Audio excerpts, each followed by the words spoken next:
নমস্কার বন্ধুরা, আজকে আমি খুব সুন্দর একটি গাছ নিয়ে আপনাদের সঙ্গে চলে এসেছি। আজকে আমি আমার ছাদ বাগানের বেশ কয়েকটি তুলসী গাছ আপনাদেরকে দেখাবো। যে কটি গাছ আজকে আপনাদের সামনে তুলে ধরব, প্রত্যেকটি গাছ কিন্তু অন্যান্য গাছের সঙ্গে দেওয়া আছে। অর্থাৎ সম্পূর্ণভাবে একটি তুলসী গাছ একটি টবে দেওয়া আছে এরকম গাছ আজকে আমি দেখাবো না।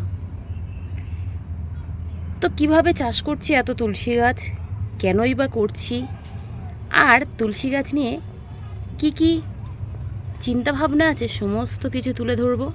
তার সঙ্গে তুলে ধরব তুলসী গাছ কিভাবে যত্ন করলে আপনারাও এরকম বড় বড় সাইজের যেমন পাতা দেখতে পাবেন, ঠিক তেমনভাবে ফ্রেশ টাটকা তুলসী গাছ তৈরি করে রাখতে পারবেন সারা বছরের জন্য নিজেদের বাড়িতে। তো বন্ধুরা, আমি যেভাবে তুলসী গাছ আমার বাড়িতে করে রেখেছি সেইভাবে আপনারাও কিন্তু খুব সহজ উপায়ে, সহজ কয়েকটি পরিচর্যার মাধ্যমে সারা বছর খুব সুন্দরভাবে তুলসী গাছকে নিজের বাড়িতে রেখে দিতে পারেন। প্রথমেই বলি যে এই যে তুলসী গাছ, অর্থাৎ তুলসী গাছ কিন্তু আমাদের মতো হিন্দু বাড়িতে এবং বাঙালি হিন্দু বাড়িতে অবশ্যই দেখতে পাই। আর এখন বর্তমান যুগে বিভিন্ন জাতি ভেদে এই তুলসী গাছকে রাখা হয় বিভিন্ন কারণে। হিন্দু বাড়িতে যেমন এটি একটি দেবীস্বরূপ প্রতিষ্ঠা করা হয়, ঠিক তেমনভাবে অন্যান্য বাড়িতেও এই গাছটি প্রচণ্ডভাবে রাখা হচ্ছে বিভিন্ন কারণে। বন্ধুরা, তুলসী গাছ আমাদের মেডিসিনাল প্লান্ট, অর্থাৎ বিভিন্ন রকম রোগের আক্রমণ থেকে আমাদের বাঁচায়। যেমন ঠান্ডা লাগা কারণে, স্কিন ভালো রাখতে এবং বিভিন্ন কারণে এটি একটি ওষুধ সমৃদ্ধ গাছ বলা যেতে পারে তুলসী গাছকে। কিন্তু কথা হলো, তুলসী গাছ আমরা বিভিন্ন রকম দেখতে পাই। আর দেখুন, এই যে তুলসী গাছের পাতা যদি ছোট ছোট কোঁকড়ানো খারাপ পাতা হয়, তাহলে সেই তুলসী গাছ কিন্তু ব্যবহার করতে ভালো লাগে না। এখানে এই তুলসী গাছগুলোকে দেখুন, এখানে যে তুলসী গাছটি আমি দেখাচ্ছি, এই তুলসী গাছটি হলো কৃষ্ণ তুলসী গাছ। বন্ধুরা, তুলসী গাছ কিন্তু বিভিন্ন রকম হয়, আপনাদেরকে দেখাবো। এদিকে আরও একটা ছোট্ট তুলসী গাছ হয়ে আছে, সেটি দেখাই। এই দেখুন, এই তুলসী গাছটাকে দেখুন, এখানেও একটি অন্য টবের মধ্যে হয়ে আছে, আমি তুলে নিই। আর বন্ধুরা, পাতাগুলো দেখুন, এই তুলসী গাছটি হলো রাধা তুলসী। তো আমাদের এই যে কৃষ্ণ তুলসী, রাধা তুলসী, কি পার্থক্য এখানে দেখুন। এর যে ডাঁটাটা আছে, অর্থাৎ এই যে অংশটা, এই অংশটা দেখুন, ওটাতে সাদা রঙের ছিল, অর্থাৎ সবুজ কালারের। আর এখানে দেখুন বন্ধুরা, এটি কিন্তু কালো রঙের, অর্থাৎ এটা কৃষ্ণ তুলসী, ওটা রাধা তুলসী।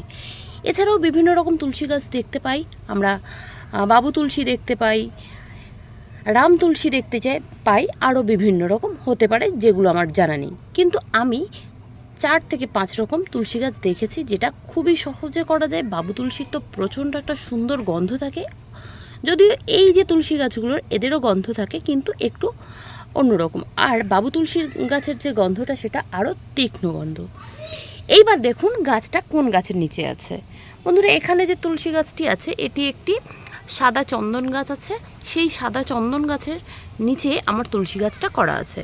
আর তুলসী গাছ আমরা চন্দন গাছের নিচে কেন করেছি? কারণ চন্দন গাছের সাপোর্টিংয়ে কিন্তু কোনো না কোনো গাছ আমাদেরকে দিতে হয়, না হলে এই যে ওয়াটার যে ডিসব্যালেন্স হয়ে যায়।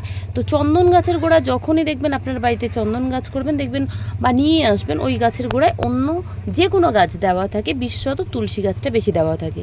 এবার আমার যে গাছটির গোড়ায় অন্য গাছ ছিল, আমি যখন থেকে তুলসী গাছ দিয়েছি তারপর থেকে কিন্তু গাছটা খুব সুন্দর আছে। আর এই যে শুধু একটু দূর থেকে দেখাই আপনাদেরকে যে তুলসী গাছের চেহারাটা কি সুন্দর। এখানে 8 ইঞ্চির টব ব্যবহার করা হয়েছে। আর যেহেতু আমার যে চন্দন গাছটা বেশ কয়েক বছরের পুরনো, তো সেই কারণে 8 ইঞ্চি টব দেওয়া, তার নিচে হয়ে আছে তুলসী গাছ। তুলসী গাছগুলো দেখেই চেহারাটা দেখুন। এবার অপরদিকে আরও একটি গাছ দেখাই।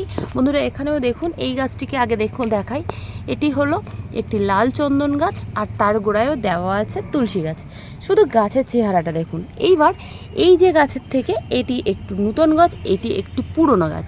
বন্ধুরা, পুরনো গাছের ক্ষেত্রে কি হয়, এখানে এই যে মঞ্জুরি হয়, মঞ্জুরি কিন্তু গাছে রাখলে গাছের বয়স বৃদ্ধ হতে শুরু করে। আর এই মঞ্জুরি থেকেও নতুন আমরা চারা গাছের তৈরি করতে পারি খুব সহজে। এগুলো এখনও পরিপক্ক হয়নি, কিন্তু যখনই এগুলো একটু কালো বা এই ধরনের আকার ধারণ করবে, এর মধ্যে ছোট্ট ছোট্ট তুলসীর দানা পাওয়া যাবে। সেই যে তুলসী গাছের দানাগুলো দিয়ে খুব সহজে আমরা আবার নতুন চারা তৈরি করতে পারবো। এবার আমরা এখন নতুন চারা তৈরি করতে চাইছি না, বা এই দেখুন গাছের গোড়ায় প্রচুর নতুন চারা হয়েছে, তো আমরা চারা করব না। আমরা চাইছি এই গাছটাকে সুন্দরভাবে রাখতে। সুন্দর করে রাখতে গেলে প্রথম যে কাজটা আমাদেরকে করতে হবে, কি করতে হবে বলুন তো? এই গাছের এই যে মঞ্জুরিগুলো, এগুলোকে জাস্ট কেটে দিতে হবে। সেটা আপনি হাত দিয়ে কাটতে পারেন, কাঁচি দিয়ে কাটতে পারেন। এই যে মঞ্জুরির অংশটা আমরা যদি কেটে ফেলে দিই আমাদের গাছ থেকে, তাহলে এই গাছটা কিন্তু খুব সুন্দরভাবে আরও বড় হবে, বুশি হবে, ঝাঁকড়া হয়ে উঠবে। এবার বলি, এই যে তুলসী গাছের যে মঞ্জুরি বন্ধুরা, এগুলো কিন্তু ফেলে দেবেন না, কখনোই ফেলবেন না। এগুলোকে আপনারা জাস্ট জলে দিয়ে সিদ্ধ করে খেয়ে নিতে পারেন, সেটাও ভীষণ ভালো ইমিউনিটি বুস্টারের কাজ করবে, আপনাদের শরীরের বিভিন্ন ঘাটতি পূরণ করবে। ঠিক তেমনভাবে সর্দি কাশি কে ক্লিয়ার করবে, বা এটাকে সিদ্ধ করে সেই জলটা দিয়ে আপনারা খুব সহজেই নিজেদের রূপচর্চা নিজের স্কিনে লাগাতে পারেন, চুলের গোড়ায় লাগাতে পারেন। চুলের গোড়া কিন্তু প্রচণ্ড শক্ত হবে, এবং স্কিনে যদি লাগান তাহলে স্কিন কিন্তু গ্লো হবে, টান হবে। বিভিন্ন অ্যান্টিফাঙ্গাল যে প্রবলেমগুলো, সেগুলো কিন্তু খুব সহজে দ্রুত চলে যাবে। এইবার দেখুন, আমি যে এইগুলো যে কেটে নিলাম, এগুলো কেটে নেওয়ার পরে গাছটা কিন্তু আরও বেশি সুন্দর লাগবে। এবং এই যতবার আপনার এই মঞ্জুরিগুলো হবে, ততবার গাছটা থেকে এগুলোকে সরিয়ে দিতে হবে। সরিয়ে দিলে আপনার গাছটা কিন্তু দীর্ঘদিন বাঁচবে, বছরের পর বছর বেঁচে থাকবে। তাহলে এই তুলসী গাছটা কিন্তু সহজে মরবে না। আর যেহেতু এখন বর্ষাকাল, এই সময় গাছের গোড়ায় অত্যধিক খাবার দেওয়ার দরকার নেই, অল্প দিন খাবার, জাস্ট অল্প দিন। এখন বর্ষার সময় খুব একটা খাবার দেওয়ারই প্রয়োজন নেই। যখন দেখবেন গাছের পাতাগুলো একদম ছোট্ট হয়ে গেছে, গাছটা খুবই খারাপ অবস্থা, তখন গাছটাকে খাবার দিন। অত্যধিক খাবার দিতে যাবেন না। অত্যধিক খাবার দিলে যে কোনো গাছের ক্ষেত্রেই কিন্তু খারাপ। আমরা মনে করি যে একটু বেশি খাবার দিলাম, একটু বেশি ভালো হলো, কিন্তু সেক্ষেত্রে কী হয়, গাছটা কিন্তু নষ্ট হয়ে যায়। এই মোটামুটি কী হবে বলুন তো?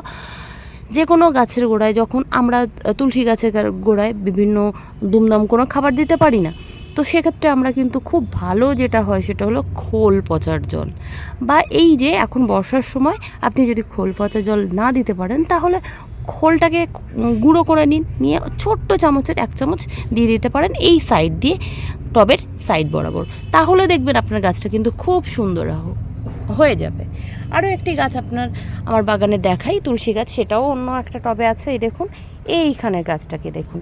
এই গাছটাকেও দেখে ভালো লাগছে না বলুন বন্ধুরা? গাছটা কত সুন্দর দেখুন, কিন্তু মঞ্জুরিগুলো কিন্তু সুন্দরভাবে রয়ে গেছে।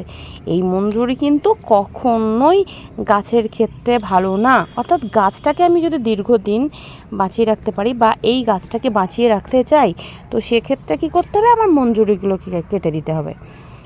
এবার আরও একটি কথা বলি বন্ধুরা, অবশ্যই এই যে মঞ্জুরি বলুন বা গাছের যে এক্সট্রা যে অংশগুলো আমরা কেটে ফেলে দেব মনে করছি, এগুলো ফেলে দেওয়ার দরকার নেই। আমি তো বললাম ডাইরেক্ট খেয়ে নেওয়া যায়, বা রস করে, বা সিদ্ধ করে, যেভাবে হোক। এবার মনে করুন আপনি অনেকটা পাতা বা এই মঞ্জুরি কেটে ফেলেছেন, কি করবেন? সেক্ষেত্রে কিন্তু একটা খুব সুন্দর আইডিয়া আপনাদেরকে দিতে পারি। সেটা কি বলুন তো? এই যে মঞ্জুরিগুলোকে নিয়ে খুব সুন্দরভাবে, বা পাতাগুলোকে নিয়ে খুব সুন্দরভাবে শুকিয়ে রেখে দিলেন। শুকিয়ে একদম মানে কি বলবো, ওটাকে ডাস্ট করে নিন, ডাস্ট করে জাস্ট রেখে দিন। অর্থাৎ এই মঞ্জুরি আর পাতা ডাস্ট করে রেখে দিলে কি করবেন? আপনারা ভাবতেই পারেন বা বলতেই পারেন, দিদি ওইগুলো নিয়ে কি হবে? এর কিন্তু ভীষণ ভালো একটা বেনিফিট আছে। সেটা হলো, এই যে শুকনো পাতা, এগুলোকে যদি ডাস্ট করে আমরা শুকিয়ে নিয়ে ডাস্ট করে রেখে দিই, তাহলে কিন্তু আমরা খুব সুন্দরভাবে ফেস প্যাক হিসেবে ব্যবহার করতে পারবো। কীভাবে না, আমরা এর সঙ্গে আমরা যখন কোনো বেসন বা একটু চালের গুঁড়ির সঙ্গে এটাকে নিয়ে ডাইরেক্ট কিন্তু আমরা আমাদের স্কিনে অ্যাপ্লাই করতে পারি। অল্প একটু হলুদ নিলাম, একটু চালের গুঁড়ি নিলাম, একটু বেসন নিলাম, তার সঙ্গে এই গুঁড়িটা এই তুলসী পাতার যে গুঁড়োটা আছে, তো সেটা মিক্সড করে খুব সুন্দরভাবে আমরা স্নানের আগে মেখে নিলাম এবং তারপরে সেটাকে জাস্ট ঠান্ডা ওয়াটার দিয়ে ওয়াশ করে নিলাম। প্রচণ্ড ভালো, আপনারা ভাবতে পারবেন না যে আপনাদের স্কিনটা কত ভালো থাকবে। তো একটা বার হলেও আপনারা কিন্তু এই ছোট্ট একটা টেকনিক আমার হয়ে অ্যাপ্লাই করে দেখতেই পারেন যে দিদি যেটা বললো সেটা ভালো না খারাপ। অবশ্যই ট্রাই করবেন। আর বন্ধুরা, আরও একটি কথা, এই যে আমি এখনও পর্যন্ত আমার এই যে তুলসী গাছে খুব একটা রোগবালাই পোকামাকড় তো লাগেই না, আমি জাস্ট দেখিই নি, তো সেই কারণে এর পোকা বা অন্য কিছু সম্পর্কে কিছু বললাম না। কিন্তু হ্যাঁ, যখন বাগানের অন্যান্য গাছগুলোকে কোনো কীটনাশক বা কিছু স্প্রে করা হয় তখন কিন্তু এই গাছগুলোতে দেওয়া হয়, কোনো অসুবিধা হয় না। আর আরও একটা কথা, এই যে যখন দেখবেন গাছটা প্রচণ্ড খারাপ আর একদম চলছে না, তখন সেক্ষেত্রে কিন্তু গাছের পাতাগুলো একদম মুড়িয়ে কেটে দিন, দিয়ে গাছের চারদিক দিয়ে একটু মিক্সড খাবার দিয়ে দিতে পারেন, বা সবথেকে ভালো হয় কিচেন কম্পোস্ট অথবা যে আমাদের গোবর সার, সেই গোবর সার 1 মুঠো করে দিয়ে দিতে পারেন। তারপরে দেখবেন গাছগুলো আবারও সুন্দর হয়ে উঠেছে, খুব সুন্দরভাবে আপনার গাছ গ্রো করে নেবে এবং সেই গাছগুলো কিন্তু অনেক বেশি হেলদি থাকবে। তো বন্ধুরা, এই ছিল আজকে ছোট্ট একটি ভিডিওটি যারা শেষ পর্যন্ত দেখলেন তাদের অসংখ্য ধন্যবাদ। সঙ্গে থাকবেন, পাশে থাকবেন, আর অবশ্যই নতুন বন্ধু হলে অবশ্যই চ্যানেলটিকে সাবস্ক্রাইব করে পাশে থাকবেন। আজকে এখানেই শেষ করলাম, দেখা হবে পরবর্তী কোনো ভিডিওতে। সবাইকে টাটা।